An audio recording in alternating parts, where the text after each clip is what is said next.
I was not always the cool IT cyber dude that you see standing before you today, okay?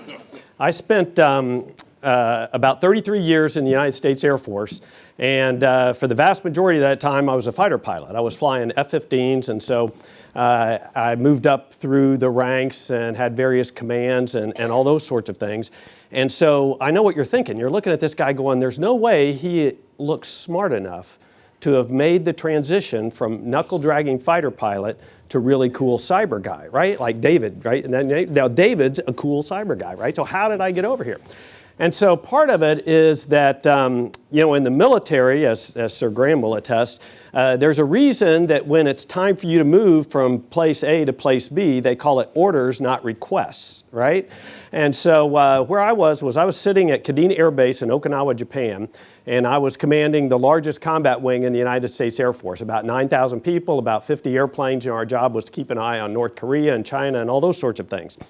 And so I get a call from my boss, and he says, it's time for you to move, and you're going to go to what's called Pacific Command, because the United States military divides the world up in these geographic commands. And I was going to go to Pacific Command down in Hawaii. And you're going to go down there and be the J6.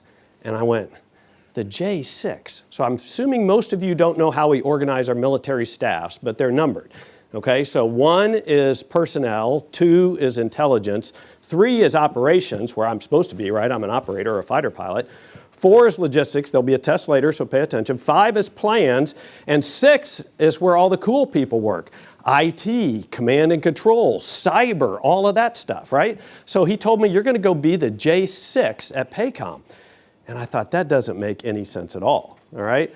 But what that was the first of our 4-star combatant commanders that we call them, who said, we have got to stop looking at this IT and cyber stuff as a support function, right? We used to say at Paycom, that we've got forces spread all over 52% of the Earth's surface, and that's really cool. But if you can't command and control those forces, if you can't get orders to them at the right time, if you can't get the right orders to the right forces, that they don't go to the Chinese, that they aren't modified, all those sorts of things, then it doesn't matter if you have all of those forces, right? It's your ability to command and control them, and you aren't going to do that without cyberspace, all right? So the reason that story is relevant is that all of that carries over 100% into the private sector, right? You hear this all the time, that we've got to stop looking at IT, we've got to stop looking at cyber. We have to understand how this is part of our business, right? But we continue to struggle with this, and the struggles I saw in the military are the same struggles I see in the private sector, right? Is that the people that technically understand this business, right, and the people that run the business have different language, they've got different perception, they've got different understandings, right? And so we get these communication gaps that we really need to figure out how to close so that we can come together and at the end of the day, manage the risk that we all take on by operating in cyberspace. Because if anybody in here, can you run your business without a website? Can anybody here run their business without being able to use cyberspace? Go ahead, raise your hand high. Anybody? No. So great benefits, but great risks are associated with that. Okay? And so understanding how we deal with those risks is really important. And so what I'm going to talk about this morning, and I said everything that I learned in the military has an application in the private sector. And one of the things I learned is that when you're giving a talk, right, tell them what you're going to tell them, and then tell them what you told them. Okay?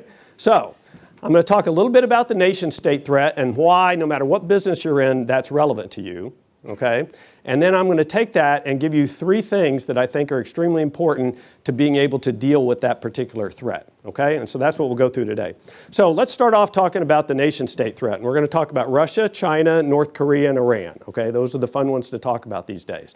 So I'm just going to give you a high-level view. This is my personal opinion. It doesn't reflect necessarily any classified information or anything I've done in my past. Okay? That's my disclaimer. All right?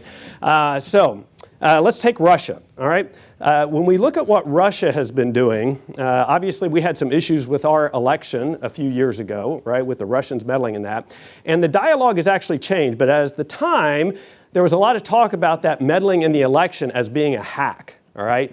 That was not a hack. I know people who are really hackers, and getting John Podesta to click on an email, a big green button that says change your password here so that they could access to his email account, that does not really constitute a hack, all right? What that was information operations. What that was propaganda. What that was deception. And what the Russians have figured out is everything that they were doing before the internet in that regime, they can do it much better with the internet, right? They can collect more information, they can target it more specifically, and they understand, I'll call it American culture, right? Our willingness to take whatever we see in Facebook or social media, and it goes even farther than that, right? We talk a lot about, oh, why do you get all your news off of Facebook? But it really works the same thing if you're on the CNN site or the Fox site or imagine the BBC site, right? Everything you click on, there's algorithms that send you more of that same kind of stuff, right? The algorithms aren't set up to say, hey, Justin, you've read 3 articles about that. Let's give you the opposite point of view, right? That's not the way it works, right? And the Russians understand this. So they have figured out how to leverage these things in order to sway public opinion. And ultimately, the way I look at it in the United States is they are experts at creating internal friction. We've got enough political divides already, but they're able to create even more friction, right? And the more that they can get us to focus internally, right, the less that we have time to pay attention to what they're doing in the Crimea or Syria or wherever that happens to be. Okay? So that's the first area that we have to be concerned with the Russians. The second area we have to be concerned with is the Russians are serious about getting into our critical infrastructure, okay? Look at the things that they've done in the Ukraine with their power system and that sort of thing. In my view, all of those things are just them practicing and them being prepared if they ever get into a strategic engagement with us or the UK and being able to understand what those capabilities are and how they set the stage for that. So the Russians, between the information operations and a serious threat to our critical infrastructure and the ability to disrupt that, I think we have to be concerned with. Take the Chinese. It's interesting with the Chinese. Back 2010, 2011, that time frame, you know, the Chinese were kind of like the New York jewelry store gang, right? They'll go in with their face mask on, 5 or 6 of them will go into the store, they'll break the case, they'll steal all the stuff, right? If 2 or 3 of them get caught, that's okay because somebody got away and they didn't try to hide who it was, right? And so what happened was President Obama at the time, we indicted a number of these Chinese hackers. If you remember that, we published their faces, right? We said these are bad people, all that sort of thing. And so everybody goes, wow, that's great. The Chinese have gotten really quiet now, all right? That wasn't great. What the Chinese did was they started looking around and saying, well, maybe this isn't the way we want to act. They went in and internally looked at how they were structured. They rethought what was the kind of the interaction between their intelligence, their military forces, and the people in the private sector that did this kind of business. And they got a lot more stealthy and they got a lot more quiet. And what we saw about 2 years later was something called the Cloud Hopper campaign, where the Chinese were very much targeting cloud service providers and those sorts of things because they figure, why do I go after each individual company if I can get into that cloud environment, and if I can get into the right cloud service provider, instead of getting at one company, I get at 1,000 companies, okay? So the Chinese got more sophisticated. They remain focused on intellectual property. R&D and their ability to develop all sorts of technologies are absolutely critical, and they have long-term plans, right? The Chinese have 5-year plans, 10-year plans, 20-year plans, 50-year plans, 100-year plans, right?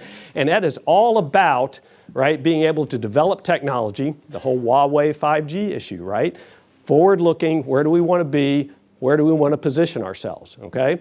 At the same time, the Chinese, we also see them moving more and more into these areas of critical infrastructure and being able to understand how that is. But right now, it's that focus on intellectual property and any way they can get at it. So you see the espionage and the other things that allow them to steal credentials, all positions them to do those things. Iran. Iran's an interesting case. There was an article just the other day published about how the Iranians have a very small but very capable force, but what they're figuring out how to do is leverage people that are outside of the military, right, and take advantage of the capabilities that are in the private sector in Iran to be able to expand their capability. What's interesting about Iran as opposed to Russia and China is they have never been shy about doing what we call destructive types of attacks, all right? It goes back for us in the U.S. in 2012 when they attacked the U.S. banking system with what's called a distributed denial service attack, where they actually made it impossible for you to do your banking on the website, right? A little while later, they attacked Saudi Aramco, the big oil company there. They bricked, as they say. They destroyed about 30,000 computers over there, drove the price of hard drives up worldwide for the next 6 months, but they demonstrated that they were willing to do destructive types of attacks. They've carried on with those things. They've done attacks, for example, against the air traffic control system in Saudi Arabia. So the Iranians are not shy about actually causing damage and causing real disruption, all right? And they also understand that they can't compete militarily, all right? And so that ability to do asymmetric warfare and to affect those things asymmetrically through cyberspace is a primary thing for the Iranians. And then lastly, the North Koreans. Most of their activity is all about money, right? The sanctions are really crushing them. You may have heard about the attack on the SWIFT system. It's part of the banking system. They stole $81 million a couple of years ago. They're after Bitcoin, cryptocurrencies, all that sort of thing. North Koreans are all about how can we get that type of revenue when we can't get it otherwise. They also do some espionage, particularly against South Korea, looking for war plans and that sort of thing. You know, we have a lot of concerns about them lobbing missiles, but I guarantee you that at least in the near term, their ability to hurt us in cyberspace is much more real than them getting lucky and actually hitting what they're aiming with one of those missiles, okay? And the other thing the North Koreans have figured out, have you ever seen that map at night when you look at Korea and the south half of the peninsula is all lit up and the top half is all dark, right? They don't have a lot of internet connectivity there, but they figured out that I don't have to do my hacking from North Korea. So they go to Malaysia, they go to Indonesia, they go to these other places, and they're able to leverage that infrastructure to do what they need to do. Okay? So if we wrap all of that nation-state threat up, a couple of things that I think about. It's number one, is I am concerned that all of those other countries have decided how cybersecurity fits in, or pardon me, how operations in cyberspace fit into achieving their national strategic goals, okay? And at least speaking for the United States, I feel like we are way behind in deciding how cyberspace operations fit into achieving our national strategic goals. And that's dangerous because what we're allowing the Russians, the Chinese, the North Koreans, and the Iranians to do, they're deciding what precedent is. They're deciding where the red lines are. They're the ones that are deciding what is acceptable behavior in cyberspace. And so in the same way in the physical world, we've drawn red lines, right? When I was flying out of Iceland in 1986, our job was to intercept what was in the Soviet bombers.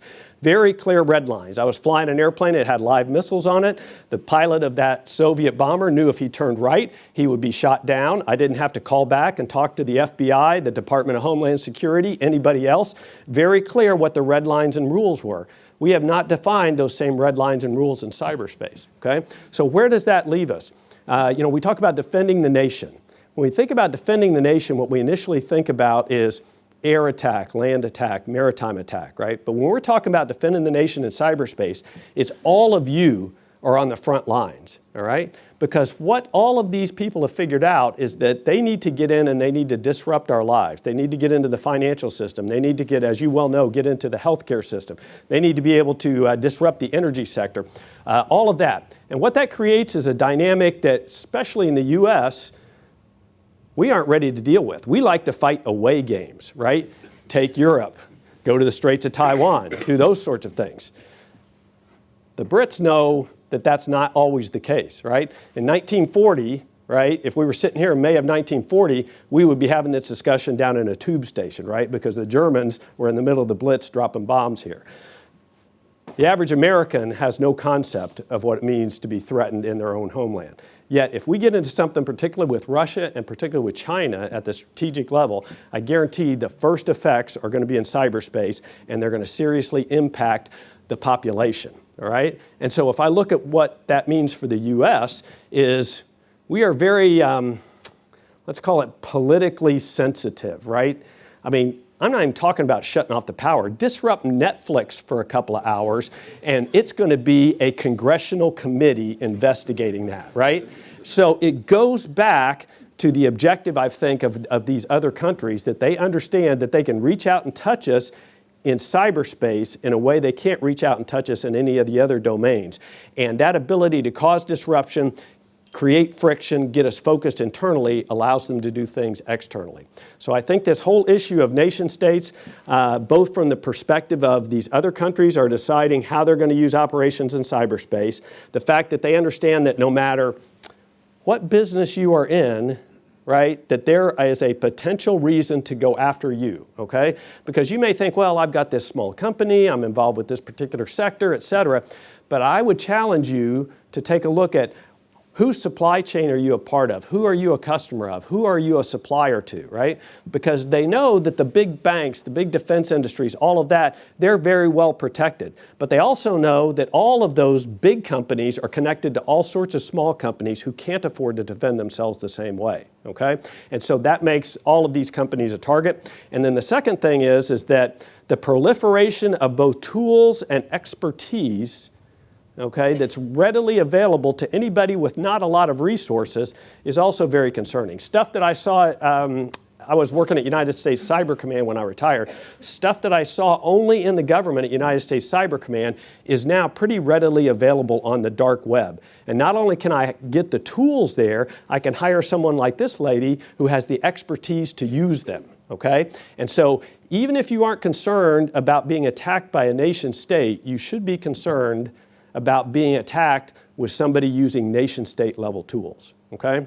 So if we take all of that business about the nation-state threat and how it applies to almost any business, any sector, I would offer that there's three things that you need to think about in order to deal with this threat. One of them is not technical at all, it's leadership. I'll talk about that. The second one is, picking up on what Malcolm talked about, this idea of collective defense and collective security. And the third one is understanding that we've got to get beyond what I would call the legacy way we've used to defend networks, perimeter, signature-based defenses, and I'll talk about each one of those briefly. So, first, if you look at, I don't even like the term cybersecurity when I'm thinking about it from a business standpoint. As soon as you say cybersecurity, you get people thinking technical, right? What it's really about is managing cyber risk. Right? It's managing cyber risk because there is no single technical solution. I'm sorry, there's no magic box that you're going to install that's going to keep the Chinese and the Russians out. Okay? It's just not going to happen. So what that means is that it really is all about leadership and culture. Okay? Leadership and culture. And so when I think about leadership and culture in this space, and I think about how do we think about managing cyber risk from the leadership side, there's a couple of things that I think about. Number one is, does my company consider managing cyber risk one of our strategic business risks, right? I think you probably similar in the UK, there's things that public companies have to publish every year. There's these documents and they will outline what are the strategic risks of the company. There's operational risk, there's supply chain risk, there's risk of war, whatever it happens to be. How many times do you look in there and you see cyber risk is in there, okay? Cyber risk has to be considered by the leadership as one of the strategic risks. It's not the main risk, it may not be the number one risk, but if it's not one of the strategic risks that the board and the C-suite are talking about all the time, then you're missing the boat, okay? The second area of leadership that I think is really important is accountability, okay, is accountability. And what I mean by that is that particularly when we look at the fact that perhaps the biggest vulnerability we have in cyberspace is the humans, right? It would be pretty easy to defend the network if we didn't let any humans use it, okay? But the humans are the ones that are vulnerable to the phishing attacks. They're the ones that are vulnerable to the phone calls that say, if you just give me your password, I'll make sure that this gets wired to the right place, right? It's the humans that are vulnerable. And so the first thing we've got to do as leaders is we've got to make sure that people are trained to deal with this threat, that they understand that they're on the front lines of making sure our company is protected at a strategic business level, because it is a strategic threat. I took a look, very similar numbers as the US, but the average breach costs a UK company almost $4 million US a year, very similar to the US, and that's a very wide spectrum, okay? 4 million is the average. If you're a small business, that's a pretty high price to pay. So you've got to understand that all those employees are a potential strategic risk, and so you've got to train them, you've got to make sure they're prepared to deal with the threat. At the same time, though, there has to be this element of accountability, right? There has to be an element of accountability. If you put the company at strategic risk because of things you do on the network, right, you have to be held accountable for that. We can't go, oh, Sally, she just can't seem to stop clicking on those links. And, Fred, yeah, dang it, he transferred that money to Malaysia again. I just don't know how that happened, right? So think about in your company, is there a culture of accountability right, for how you behave on the network and how you adhere to whatever practices and policies are set up, okay? And then the third area of leadership that's really important is making a deliberate effort to close that gap that I mentioned earlier in language, perception, and understanding between the technical leaders of the company and the business leaders of the company. That's one of the things when I found out is when I went from being the fighter pilot in the operational world and I went over here and lived in the CIO, CISO world, okay, was that I never got invited into the room anymore. You know, I was always part of the cool meetings with the cool people, and now I'm not invited into the room. You know, so when I got into that job, I thought my job was to make sure that all those poor J6 people knew what their job was to support the operations. What I found out is all those IT and cyber people, they were more than smart enough to understand what their role was. The problem was, the only time the ship drivers and the tank drivers and the airplane drivers invite them into the room is when the video teleconference didn't work, right? And then they would get frustrated that when they did bring them in the room, that they couldn't talk, right, in operational terms. So exact same dynamic that I've seen in the private sector for the last 5 years. We get frustrated that the technical leaders can't talk to the board in terms that make sense to them, yet we haven't prepared them to be able to do that, right? And at the same time, I tell when I talk to a board of directors or I talk to senior business leaders, I say, there's a responsibility on you. Same thing I told the 3- and 4-star generals is, you have an adult conversation with your CFO. You know what question to ask and you know if the answer makes sense, right?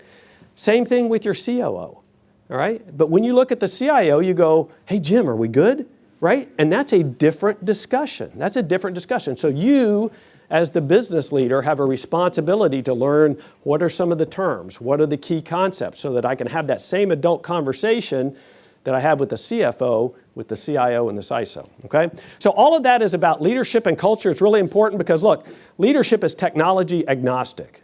All right? The technology that you good guys are using is going to change. The technology the bad guys are using is going to change, right? It's what is the leadership, what's the culture you set, all of that, okay? And that goes beyond, obviously, just this cyber business. I'm going to step aside for just a second because it was just, yesterday was my first time over here to get to meet Arno and the ITC team. And this idea of leadership and culture is what makes a company successful.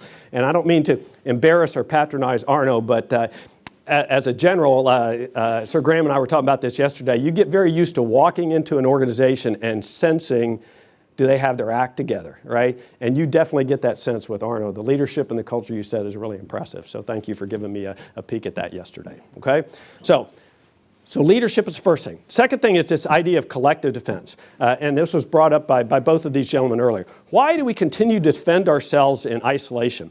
You know, and one of the things that I've found has been very useful as I became a translator between the technical people and the strategic leader kind of people is that you've got to use analogies, you've got to use common language, you've got to use the kind of things that everybody can understand, okay? If I'm talking in picowatts per fortnight, right, it's not going to be a very effective conversation with most people, all right? So one of the analogies I like recently to talk about this collective security actually came to me.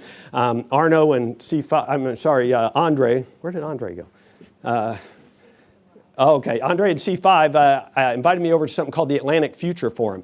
So the HMS Queen Elizabeth, right, the UK's relatively new aircraft carrier, was up off the coast of Annapolis, Maryland. I think the last time the Brits were in that area was in 1814, and they had a nasty incident with burning the White House. But don't worry, we've forgotten all about it. You know, bygones be bygones. But anyway, we were out on the HMS Queen Elizabeth, and I started thinking about this analogy with collective security.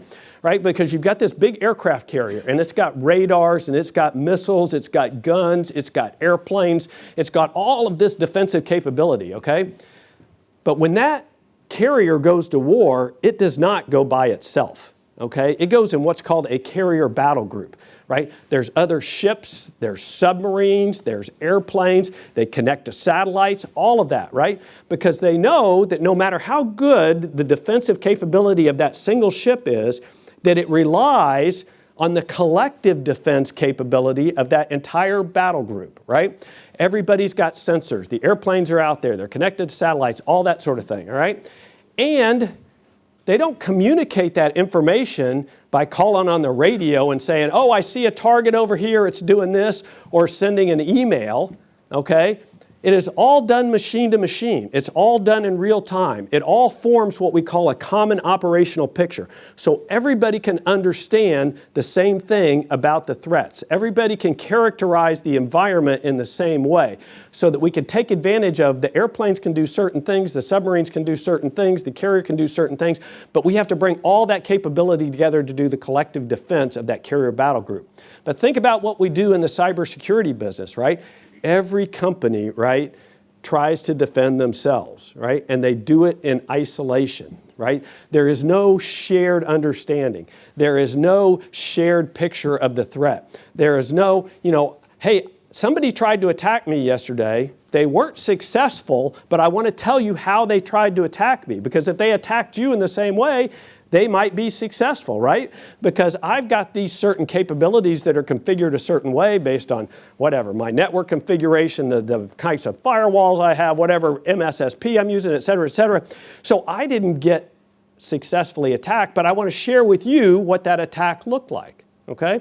So we have got to take that same concept that carrier battle group uses and apply it to cybersecurity, right? Think of it as crowdsourcing, if you will, the cybersecurity, right? It's the ability to take the strengths of each of these companies that are together. We call it, our company's IronNet, so everything has iron in front, so we do this thing called an iron dome. So for instance, we've got 5 or 6 energy companies in an iron dome, right? And each one of those companies is very well defended. They've each spent a lot of money. But I guarantee you, if an attacker decided they were going to go after any of those companies, they could be successful getting in. Okay? So the idea is through that collective security, how quickly can you detect that attack? How quickly can you respond to it? And if they are either successful or unsuccessful attacking me, how quickly can I share that information with everybody else so that they can be prepared to defend at the same time? And then back to our idea of public-private partnership, got some work to do in the UK. I'll tell you where we are in the US, right? There's an organization called the Department of Homeland Security. They're responsible mainly for this public-private cooperation. Right after the first of the year, there was an article in the media, and DHS was disappointed because they had put out for comment, they had a 60-day comment window open, went out to the public and said, please help us update the form that we want you to use when you've had an incident, right? Because we've made it much more modern. It's actually on a website now where you can type in and enter this stuff. And you know how many people they got to comment on the form? 0, okay? 0, all right? Because the average company figured out, if I'm filling out a form, right, it's probably way too late for any of this to help me, right? So our thoughts on collective defense in cyberspace have to go much faster, right? It's got to be, how do we share things at machine speed? How do we share actionable information at machine speed? How do we anonymize that data in such a way that companies are willing to share it, right? Because that's the big challenge, I think, with that's one of the 2 challenges with the public-private partnership. I know David's going to talk more about this in a second. But from my view, there's two issues. On the private sector side, I've got to make sure that from a liability perspective, from an oversight and regulation perspective, protecting personally identifiable information, all of that, I'm happy to share information about the attack, but I need to make sure that I can protect those things I have to protect. And I also need to have some liability protection, right? The government has got to give me some top cover that if I'm willing to share things with the government and becomes a liability issue in some way, I need to have some protection from that. And then on the government side, what we've got to work out is this issue of classification, right? Because everything's so secret, we can't talk about it, right?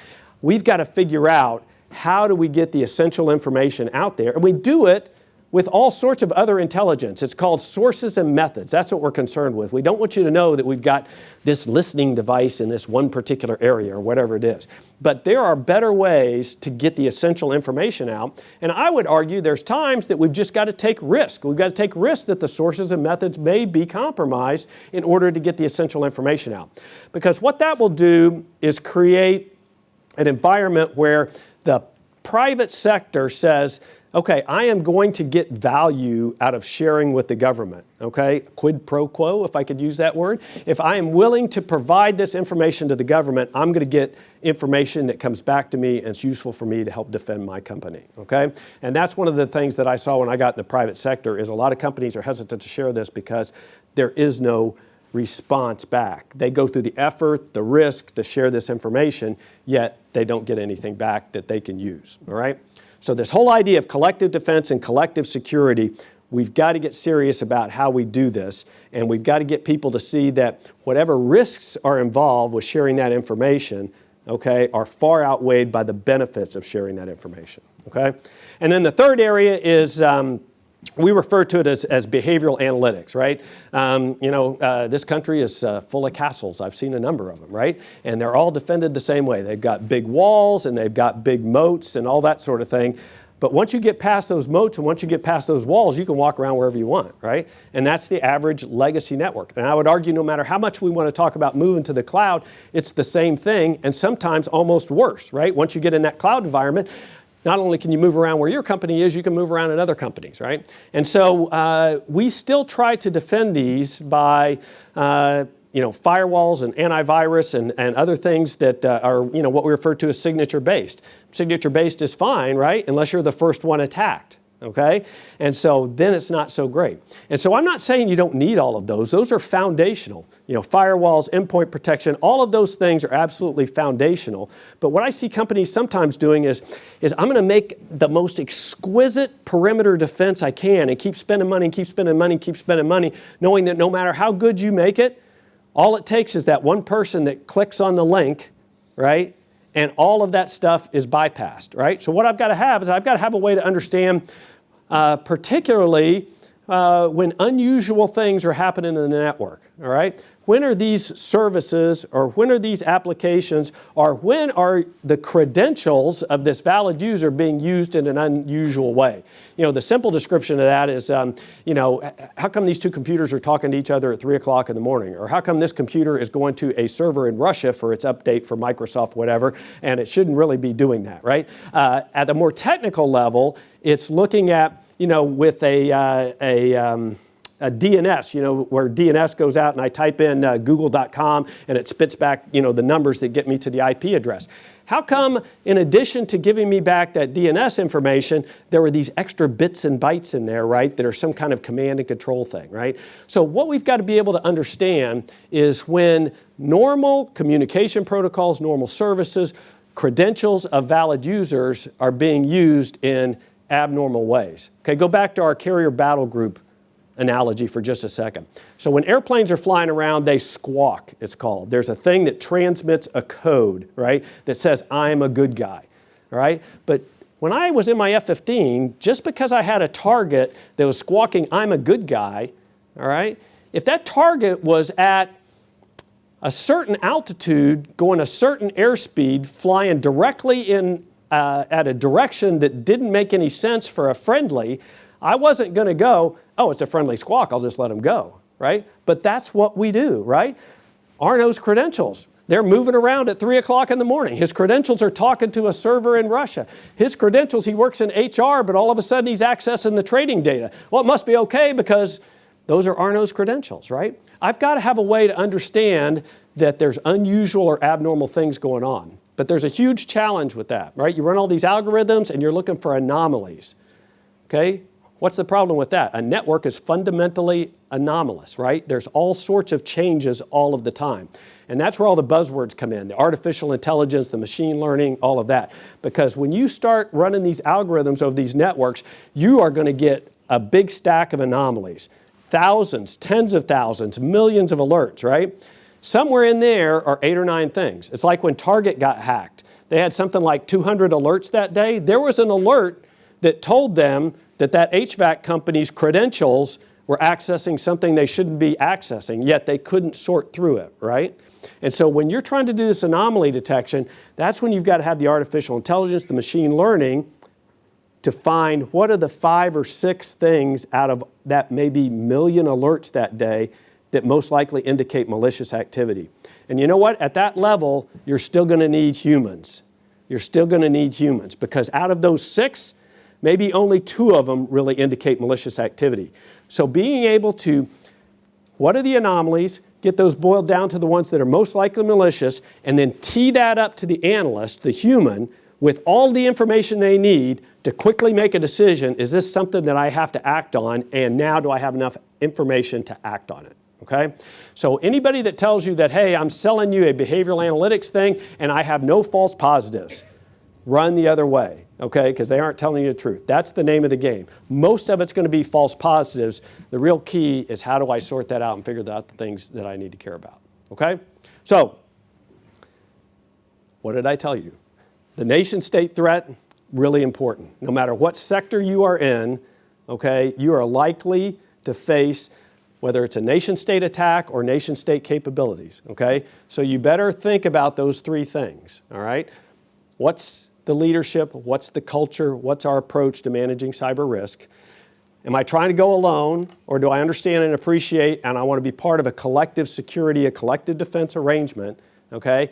And third, am I ready to invest in some more advanced capabilities? I've got to have my firewalls, I've got to have my endpoint, I've got to have all of that, all right? But I need to think about how do I shift some of my budget into these more advanced capabilities, and then I've got to make sure I'm going with the right company and the right provider, because there is no magic box that keeps the Chinese out, okay?